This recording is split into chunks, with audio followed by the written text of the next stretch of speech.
Hello everyone and welcome to today's lesson.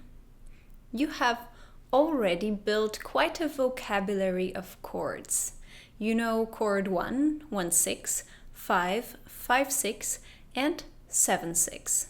And today you are going to add another one to your vocabulary, chord 5-7 and its inversions.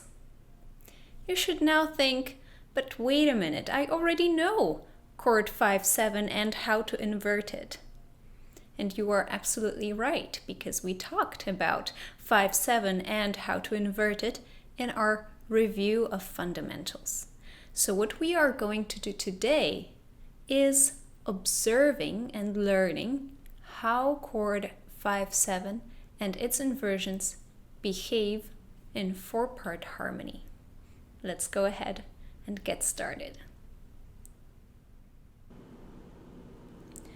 Chord 5-7, in other words, the dominant 7th chord, in root position is made of the following degrees of the scale: 5, 7, 2, and 4.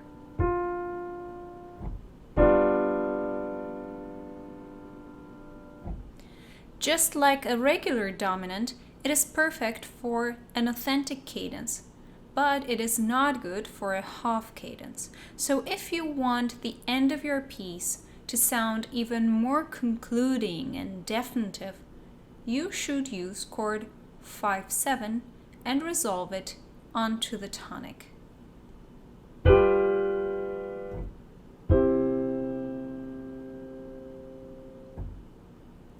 In terms of voice leading, the 7th in the dominant 7th chord is a tendency tone, and it must always resolve down by step. And in terms of doubling, in 5-7 chord, you have 4 notes, so no one has to double anything. But in the dominant 7th root position, you might sometimes want to omit the 5th if it makes for a better voice leading. And in that case, remember that you are not allowed to double the 7th because it is a tendency tone. Neither are you allowed to double the leading tone because it also is a tendency tone. So let's go on to some examples. Take a look at this one.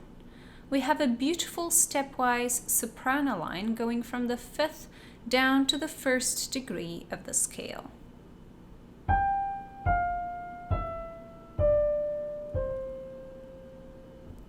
Such a soprano line could be harmonized as a series of dominant 7ths resolving onto the tonic. So first we would have chord 1, then 5-7, then resolving onto 1, then again 5-7, and resolving onto 1.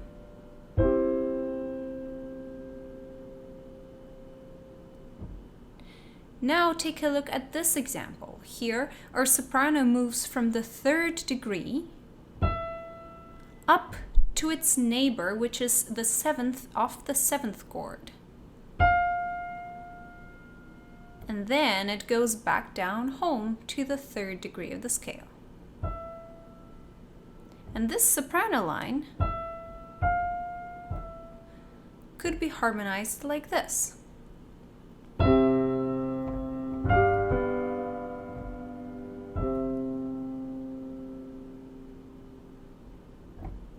So notice how the 7th in the 7th chord always resolves down a step to the 3rd degree of the scale.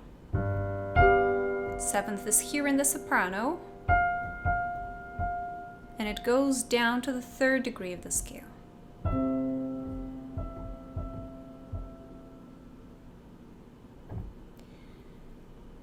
Sometimes in your chord progressions, you might want to expand the dominant. And it is important that you remember that once a 5-7 appears, it cannot go onto a regular 5. Once we hear that dissonant 7th it cannot just disappear. It has to resolve. So the following example is not good.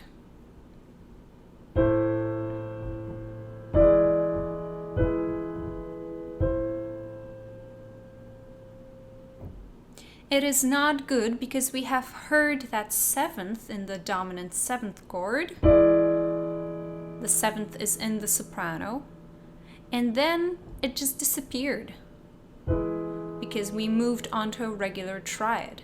So after that, when we had that tonic, we still had that seventh in our memory, and we remembered that it never really resolved anywhere. But the following example is very good.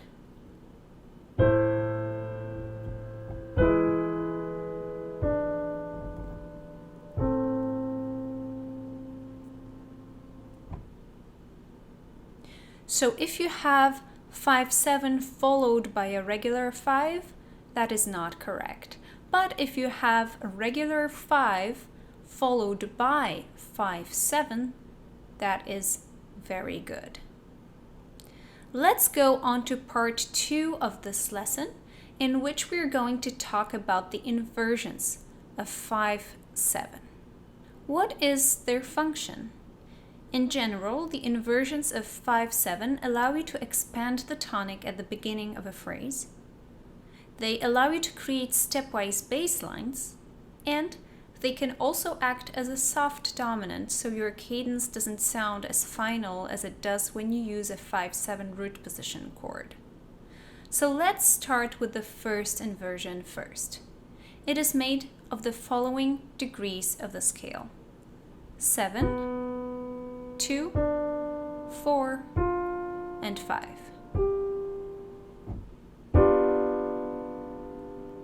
We label it as 5-6-5. You can use it just like you used 5-6 chord in order to expand the tonic. Take a look at this example.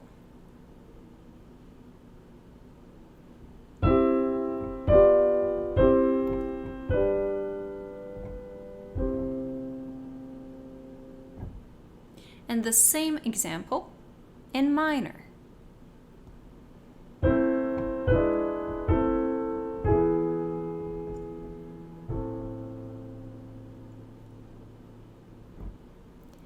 Pay attention to the shape of the bass line. In the first measure of both examples, the bass moves nicely by steps, going from the first degree down to its lower neighbor, the sharp 7th degree of the scale, and returning back home to the first degree.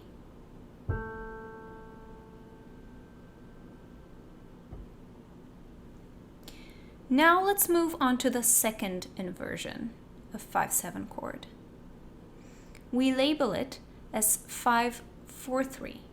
It is made of the following scale degrees: 2, 4, 5, and 7.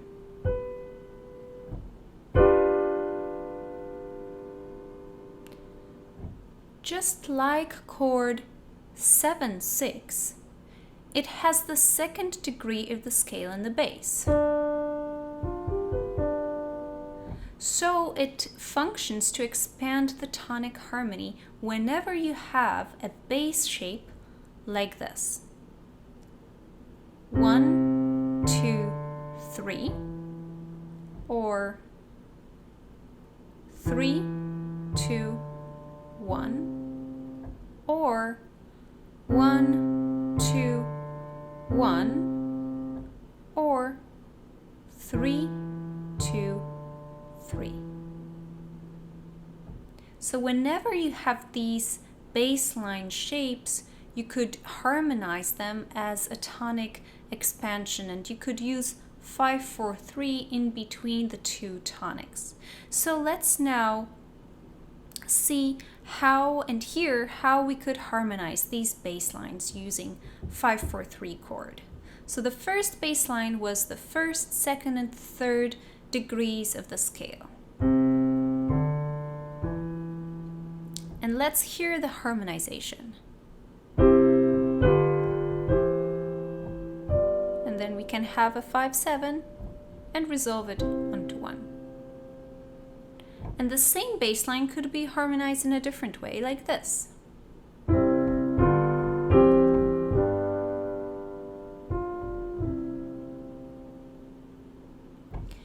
And our bass could also move from the 3rd down to the 1st degree of the scale. In a minor, that would sound like this.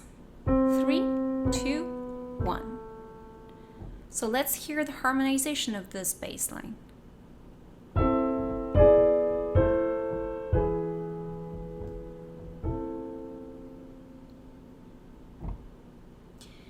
Another bass line shape is 1st, 2nd, and 1st degree of the scale. This is the harmonization of this bass line.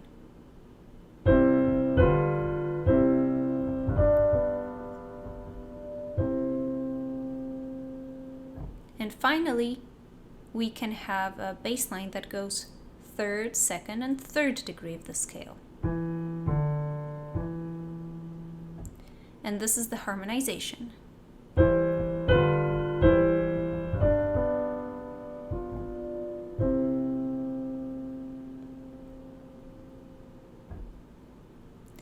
Let's move on to the last inversion.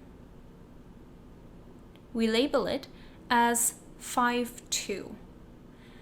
The base of this chord is the 7th of the chord.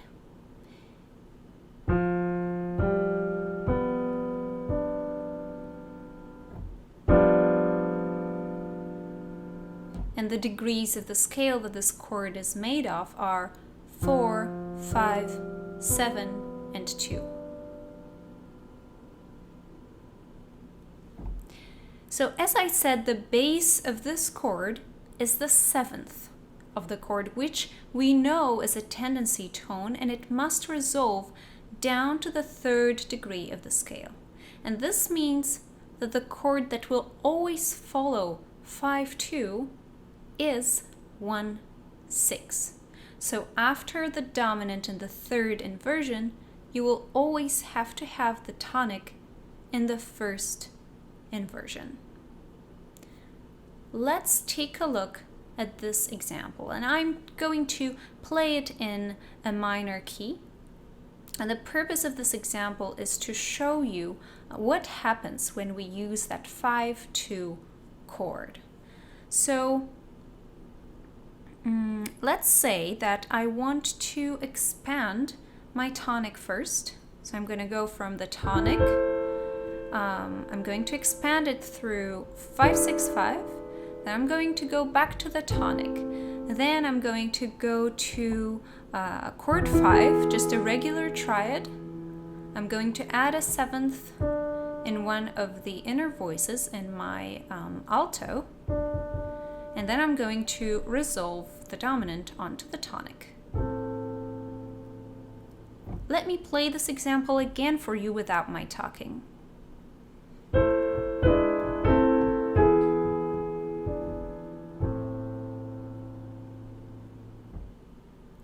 And now I'm going to modify this chord progression a little bit. I'm going to start in the very same way. So again, the tonic expansion through 5/6/5, and then my regular 5 triad, and then instead of adding that 7th in one of the inner voices, I'm going to add it in my bass, and that means that I have here my 5/2 chord that has to resolve onto 1/6, the tonic in the 1st inversion. Let's hear this example once again without me talking.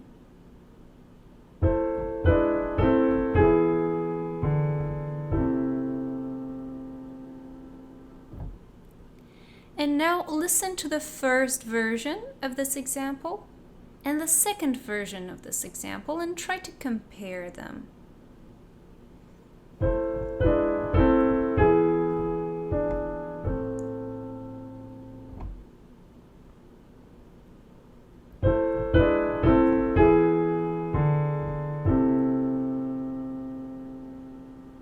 So in that second version of this example, when we have 5-2 chord resolving onto 1-6, it sounds as if this piece of music still hasn't ended yet. It as if it still wants to go on, and only then I could finish it with 5 and 1. So just for the last time, let's listen to that example with 5-2 resolving onto 1-6.